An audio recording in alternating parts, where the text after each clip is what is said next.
En Laboratorio de Ideas visitamos a la socióloga y demógrafa Susana Torrado para conocer cómo trabajan los científicos que abrazan estas disciplinas y recorrer la historia del crecimiento demográfico en la Argentina.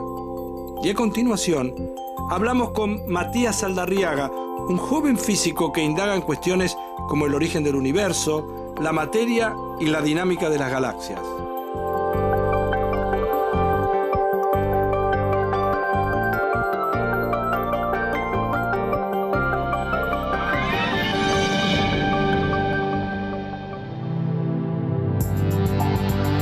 Para el año 2025, la Argentina contará con 47.160.000 personas, de las cuales el 12.3% serán mayores de 65 años. El mayor problema estaría representado por las consecuencias de este envejecimiento en el sistema de previsión social. Estos datos pertenecen a un trabajo realizado por la socióloga y demógrafa Susana Torrado, una figura reconocida en círculos académicos de todo el mundo. A ella fui a verla en su casa del barrio de Núñez. ¿Cómo te va, Susana? ¿Qué tal? ¿Cómo te va? Me va bien y quiero saber, primero, hablame de lo que pasó en el 94, porque esto es una cosa que ha quedado en la historia y va a quedar en la historia argentina y mucha gente va a recordar cuando vos cuentes el episodio que pasó con Domingo Cavallo.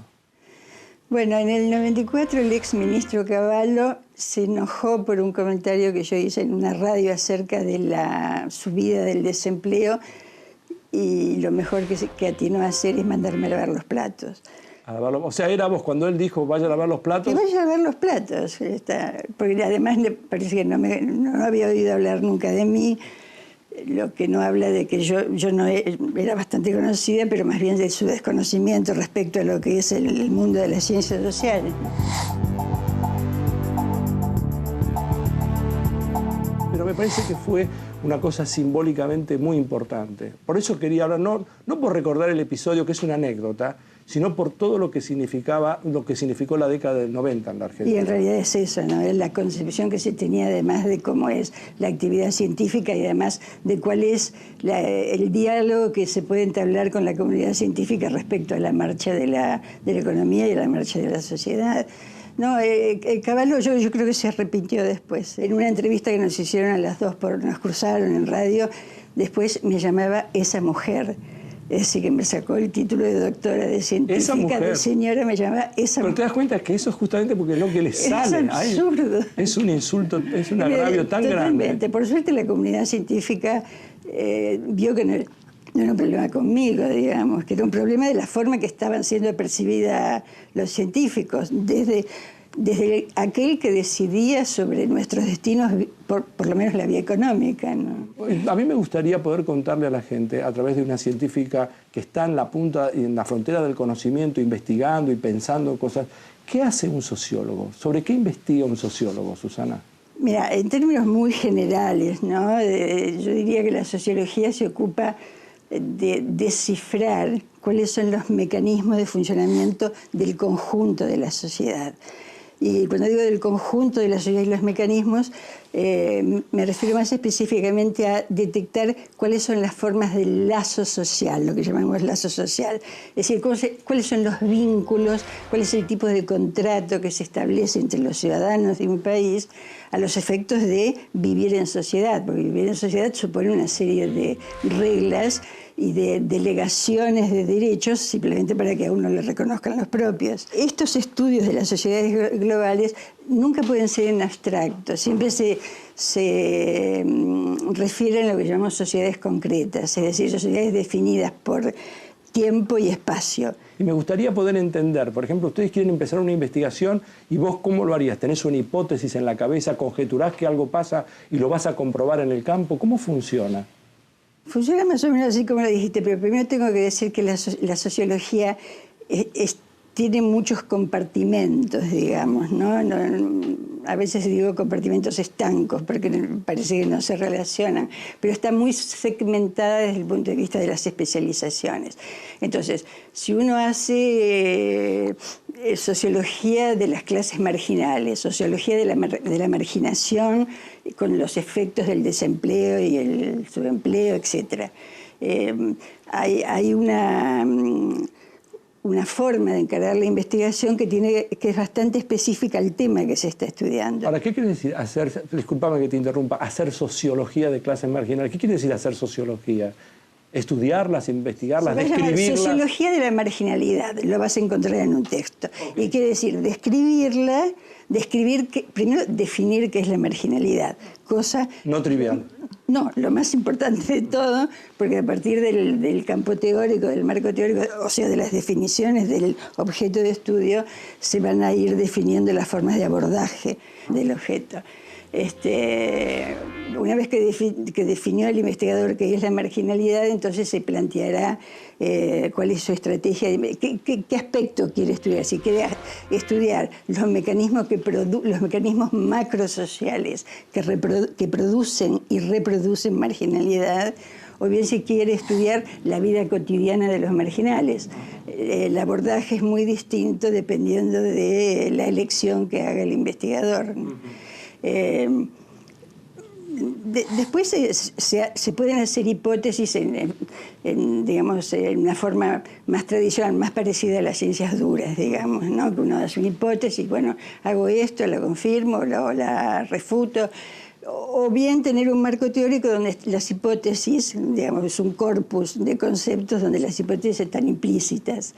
Y con ese marco teórico se buscan, entonces se define cuáles son las fuentes de información que pueden ir desde el sistema estadístico nacional hasta la observación participante, es decir, meterse en un barrio de marginales y pasar ahí 2 meses viendo cómo viven.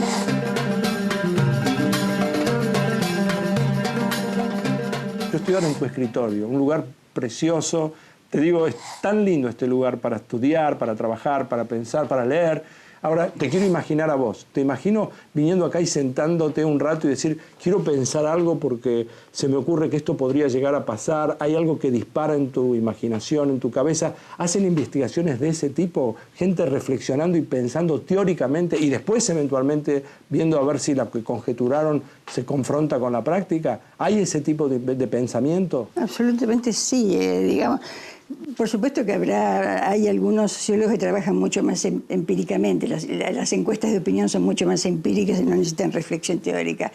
Pero los sociólogos digamos, que están más dentro de lo que se entiende como una actividad científica, digamos, la primera etapa es teórica.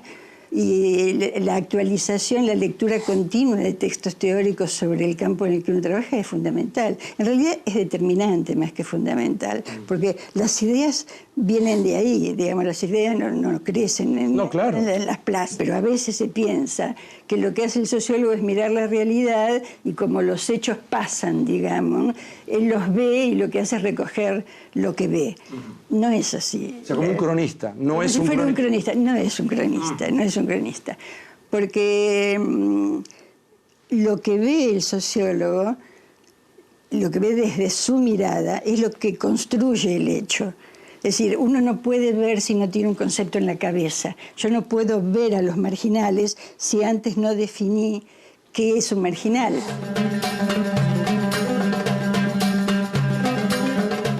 Con el modelo económico que había en los 90, uno podía predecir el cierre de la pequeña industria, la desaparición de las pymes y la subida enorme de la tasa de desempleo. Uno podía predecir eso, no con exactitud, no con la exactitud. Bueno, el aumento de la marginalidad, el aumento del desempleo. Claro, pero así en términos globales. Lo que no puedes predecir es cuánto va a ser la tasa. Creo que no conozco ninguna otra doctora en demografía, no conozco ningún otro especialista en demografía. Escuché hablar de la demografía, como seguramente le debe haber pasado, y no estoy seguro, a toda la gente que está mirando el programa.